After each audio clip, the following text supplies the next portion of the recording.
Alors, bonsoir, bonsoir, bonsoir. Il fait un peu tard là. Alors, bienvenue sur ce Google Hangout. C'est Oumar ici. Je suis vraiment excité de vous parler ce soir parce que je viens du karate et notre sensei, notre maître, un jeune homme assez extraordinaire, sensei Philippe Macron. Vous savez, je fais du karaté 2 fois par semaine. Et il a enseigné pendant 30 ans le karaté et, à l'université ici. Et on lui a remis un cadeau, une ceinture noire toute neuve pour lui qui vient du Japon. Donc, c'est pour ça que j'ai pris un peu de temps. Il fait un peu tard aujourd'hui. Mais c'est juste pour dire la joie qu'il y a à maîtriser quelque chose. Aujourd'hui, on va parler un peu d'histoire. On va parler des gens, de l'histoire des gens assez extraordinaires. Je vais vous dire, vous êtes au bon endroit. Vous, si vous regardez cette vidéo, donc, que vous soyez musulman, pratiquant de n'importe où, que vous soyez africain, euh, que vous soyez de l'Afrique de l'Ouest en particulier, parce qu'aujourd'hui c'est excitant. On va parler des royaumes du passé. Ok, j'adore l'histoire. En ce moment, je suis en train de lire la première hégémonie Paul. Donc, c'est le Fouta Toro de Koli Tengela à Almani Abdul. C'est assez, c'est très, très, très intéressant. C'est comme une thèse, c'est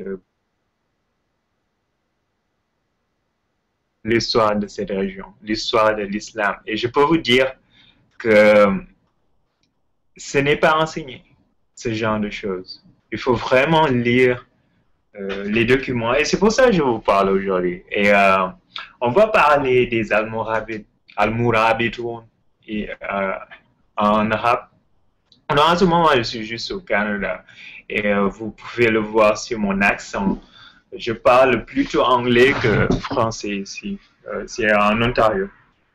Donc, pardonnez un peu mon accent anglais ou poulard ou wolof et tout ça. Mais vous voyez, on va parler de choses assez extraordinaires parce que je suis vraiment, vraiment, vraiment excité quand je vois la grandeur des gens du passé.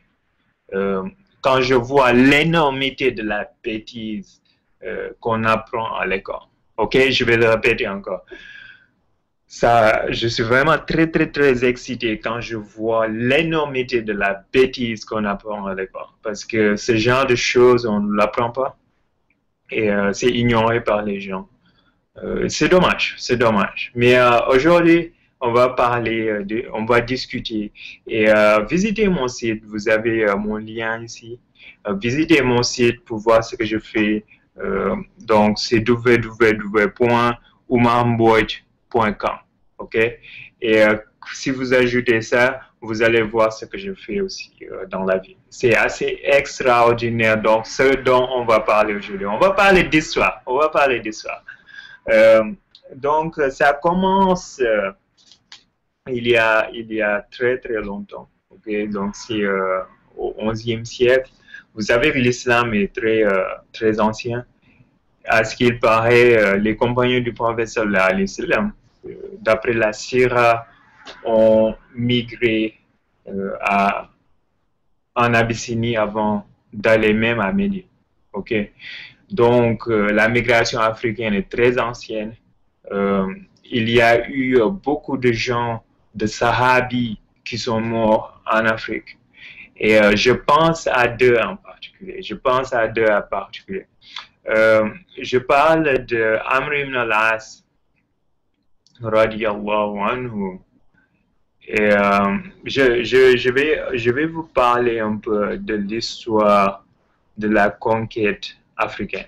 Donc, ce que je vais faire, je vais partager mon écran pour vous donner des données, pour vous donner toutes les données. Okay. Voilà. Alors, je vais faire.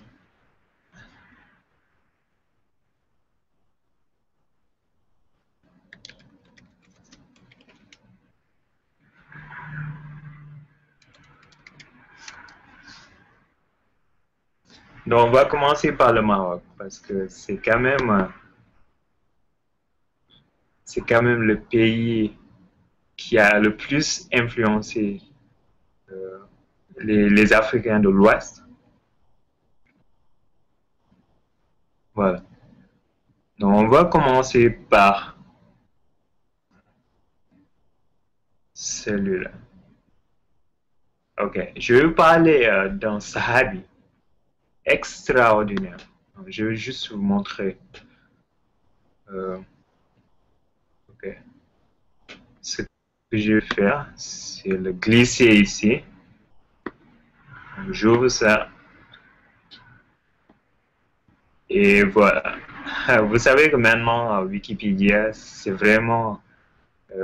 assez facile à utiliser. OK? J'utilise pas mon livre en tant que tel.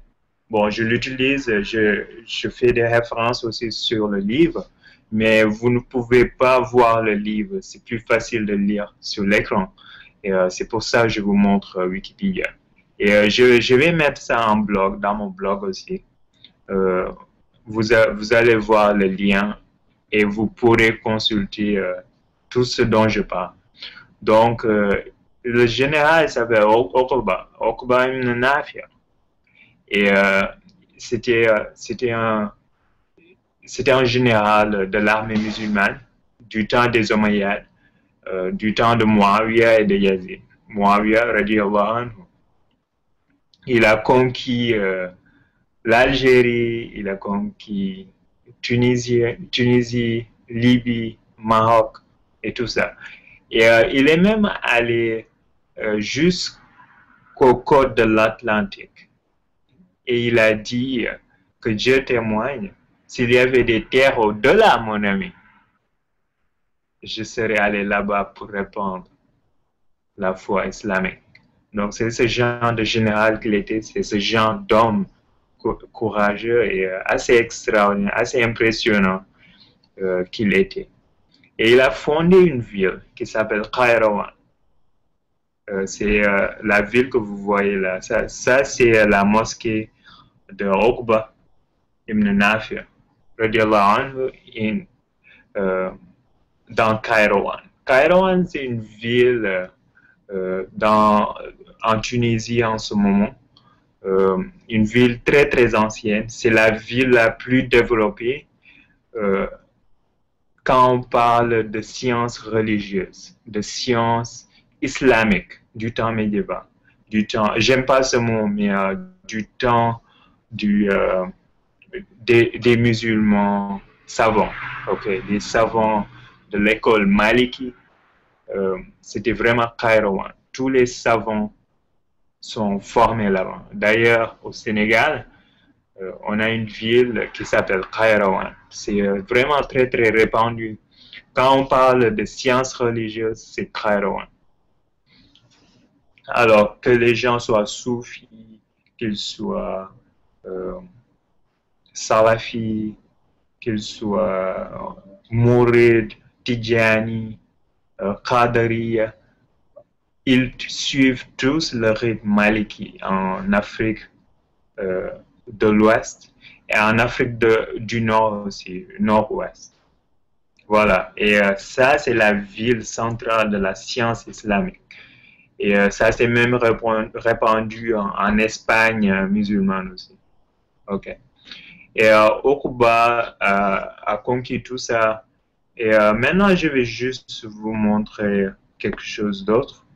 C'est les Mourabitoun, les Almoravides. Donc, on va aller assez vite.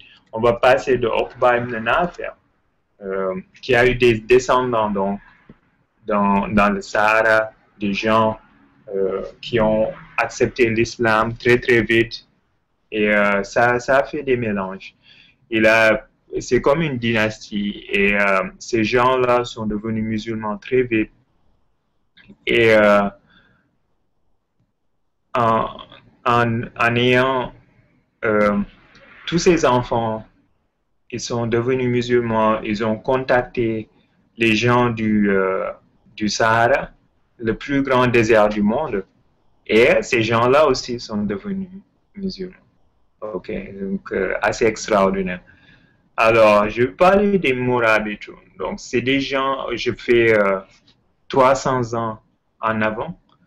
C'est des Berbères qui viennent du Maroc.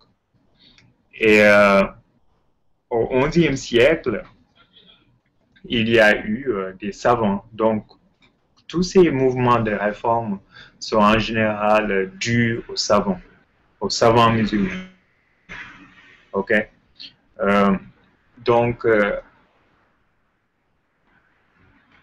les Mourabitoun sont, d'après Al-Bakri, qui était un historien d'Andalousie, ils sont appelés Mourabitoun parce que une forteresse en arabe, c'est Rabat. Rabat. OK? Rabat. So, donc, Allah subhanahu wa ta'ala, par exemple, dit Fasbiru wa rabitu wa taqullah la'allakum tuflihun. Donc, Rabat, c'est vraiment résister. C'est vraiment résister à la tentation et faire de son mieux pour exceller en bien. Et Mourabitoun vient de là-bas. Et c'est des gens voilés parce qu'ils se voilaient le visage.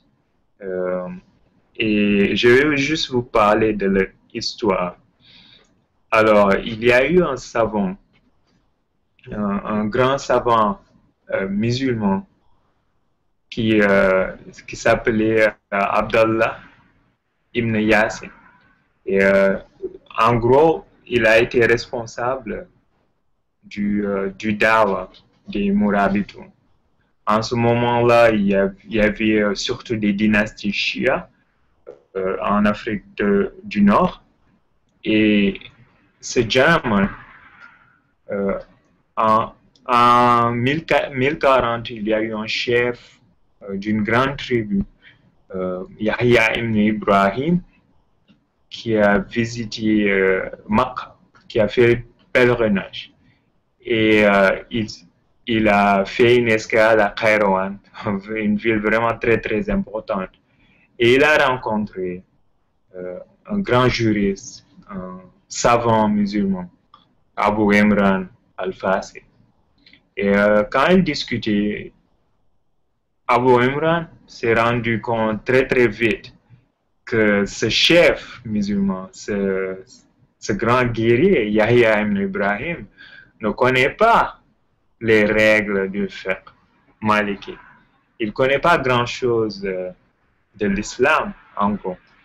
Donc, il lui a dit que vous voyez ce que vous allez faire quand vous reviendrez de Makkah. Il faut, il faut s'arrêter dans l'Ifriqiya et vous allez rencontrer dans le ribat. Il y a un certain ribat dans le sud du Maroc qui s'appelait Ibn Zalo. Et c'est une forteresse. Vous allez rencontrer un savant de l'école de Mali. Et il s'appelle Abdallah ibn Yassin. Alors, Ibn Yassin, Yassin c'est vraiment le nom du prophète sallallahu alayhi wa sallam. Yassin, c'est les premières lettres de la sourate Yassin. Mais ça a été aussi, beaucoup de savants ont dit que Yassin, c'est aussi le nom du prophète sallallahu alayhi wa sallam. Quoi qu'il en soit, il ne s'appelle pas vraiment Ibn Yassin, le fils de Yassin. Il a vraiment une affiliation tribale des Ghazoulas, c'est un berbère. Donc, finalement, les historiens en ont conclu qu'il était probablement un converti. Mais je n'ai pas de preuves sur ça. OK? Disons, c'est un grand savant, Abdallah ibn Yassin.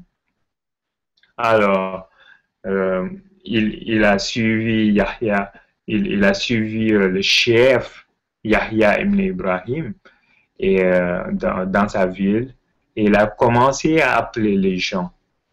Il a commencé à appeler les gens à devenir orthodoxes, à suivre strictement le Coran et tout ça. Et ça ne s'est pas très bien passé, mais à chaque fois, Yahya ibn Ibrahim le protégeait. Mais à son mort, à la mort de Yahya ibn Ibrahim, il a eu des problèmes. Donc, il a, il, il s'est déplacé au sud, un peu au sud de la ville, et il a rassemblé ses étudiants. Il a continué à appeler les gens à, à se repentir, à suivre la religion de manière stricte et tout ça. Et beaucoup de gens l'ont suivi. Et il est devenu très fort. Et il y a eu un chef des Lamtoun. Ils sont présents en Mauritanie, ils sont présents au sud du Maroc. C'est une grande tribu de savants. Ils ont produit beaucoup de savants. Jusqu'à ce jour, il y a des savants de la tribu des Lamtouni. Donc, il y a eu un chef, Yahya ibn Omar, à Lamtouni, qui voulait aussi réunir ces gens sur une idéologie basée sur l'islam, mais aussi rassembler les musulmans, parce qu'il y avait des guerres tribales par-ci, par-là, et il voulait unifier son leadership aussi. Donc, ça l'a aidé. Et quoi qu'il en soit, quoi que soient ses intentions, quelles que soient ses intentions, je ne les connais pas, mais Abdallah ibn Yassin est devenu très populaire et les gens l'ont suivi en masse. Et c'est ça qui est assez extraordinaire. Avec son dawa qui était très simple, c'est vraiment le retour à l'islam, abandonner abandonner le luxe extrême qui conduit au péché, bien que le luxe soit bien en islam, il ne faut pas oublier Allah subhanahu wa ta'ala. Donc ça, c'était son dawa, ça a réussi et il est allé au sud. Donc, à un certain moment, Yahya ibn Omar est devenu chef d'une partie du royaume. Donc, il a pris tout ce qui est Mauritanie, une partie du Mali, Maroc et tout ça, Tunisie. C'était assez incroyable. Il a tout réuni sous son empire. Mais l'empire était vraiment très gros. Donc, il l'a séparé en deux. Et Abu Bakr ibn Omar prend son cousin qui s'appelait Yusuf ibn Tashfin et il sépare son pouvoir d'eux, il sépare son royaume en deux. Et alors, il va continuer à faire des conquêtes, il va continuer à supprimer les révoltes qui étaient en cours dans le désert. Et il va même jusqu'en Afrique. Abu Bakr ibn Omar, et d'après la tradition sénégalaise, ces gens-là sont arrivés au Fouta, qui est la région nord du Sénégal, et ils sont même alliés. Les guerriers Lamtouni se sont alliés au chef des Halpula qui s'appelait Warjabi, et ils ont fait une guerre ensemble contre un ennemi commun. Alors, ça montre que les Fouta, déjà, le nord du Sénégal, étaient déjà musulmans, même avant les Almoravides. Donc, l'islam est très ancien dans cette région. On ne sait pas exactement comment ça s'est passé. On n'a pas de documents écrits qui sont exacts sur l'histoire de l'islamisation, mais tout ce qu'on sait, c'est que le nord du Sénégal, une partie du Mali, une grande partie de la Mauritanie était déjà musulmane en l'an 1000. Ok? Alors, il est descendu au sud. Ils ont fait beaucoup de conquêtes dans le Sénégal. Ils sont même allés jusque dans les royaumes sérères. Et il a eu beaucoup de succès, surtout au Fouta, qui était musulman apparemment, parce que Ça n'arrive pas très souvent. Euh, alors, je parle d'autre chose là. Alors, pardon. Il ne s'est pas passé de chasse du roi. Ça c'est une autre histoire. Alors, je vais juste terminer parce que ça va être assez long. Euh, L'Empire du Ghana, qui était un empire très ancien, je vais juste terminer par l'histoire de l'Empire du Ghana. Okay. Les Almoravides et la fin de l'Empire Ghana euh, coïncident en gros, ou la fin de la suprématie de l'Empire du Ghana. Alors, attention, ça n'a rien à voir avec le Ghana actuel, qui n'a fait qu'emprunter le nom de l'Empire du Ghana. Donc, c'est assez extraordinaire. Alors, d'après Abu Obaid al-Bakri, qui est un très grand juriste, un éminent savant de la loi musulmane et un géographe notoire, Abu Ubaid al-Bakri disait que déjà, il écrivait en l'an 1067-1068, donc 460 ans après la Hijra du prophète, il disait que le Ghana pouvait mettre 200 000 personnes dans un champ de bataille. 200 000, assez incroyable. Donc, c'était très peuplé.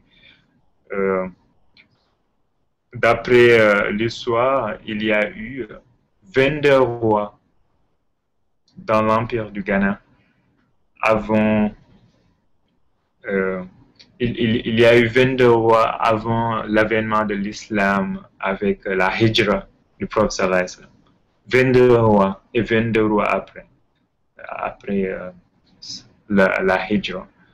Et ça, c'est reporté par des griots, des gens comme ça, et aussi par les historiens arabes, okay, qui ont voyagé, qui ont demandé aux caravanes ce qui s'est passé. Alors, le Ghana a été créé par Majan Djabé Cissé, donc un gars assez légendaire. Donc, c'est vraiment la dynastie des Cissé. Et je voulais juste terminer par ici. C'est juste pour montrer que le Ghana, c'est probablement il fait les Soninké qui étaient les habitants du Ghana, qui se réclamaient quand même d'avoir une descendance directe avec le prophète sallallahu alayhi wa sallam. Les rois du Ghana se disaient être des gens de la famille du prophète sallallahu alayhi wa sallam, okay? La famille royale. Alors, avec le déclin et tout ça, ils sont éparpillés un peu partout. Et à présent, au Sénégal, au Mali, en Guinée, Côte d'Ivoire, tout ça. Ils sont répartis un peu partout. Au Mali, bien sûr. Il y a des Cissé. Des Cissé, au Fouta, il y a des Sahos. Ils sont devenus Halpula. C'est des gens du livre, c'est des gens très, très instruits, qui ont une position éminente dans la société. Mais c'est des musulmans d'un temps très, très ancien. OK? Et c'est des commerçants aussi, ils servaient en tant que musulmans, donc ils sont convertis avant les autres. En tant qu'Africains, ils servaient de relais entre les Arabes du Nord, donc du Maroc, Tunisie et du Sahara. Ils servaient de relais entre ces gens-là et les mines d'or qui sont en Afrique. Donc les mines de Bambouk, Bouré, Lobby, qui sont en Afrique de l'Ouest. Okay? Donc, ils sont enrichis très, très vite. Ils sont devenus, j'imagine, des milliardaires. Et voilà, je voulais juste terminer avec les Soninké, les Sarafoulé, comme on dit, au Sénégal. Assez incroyable.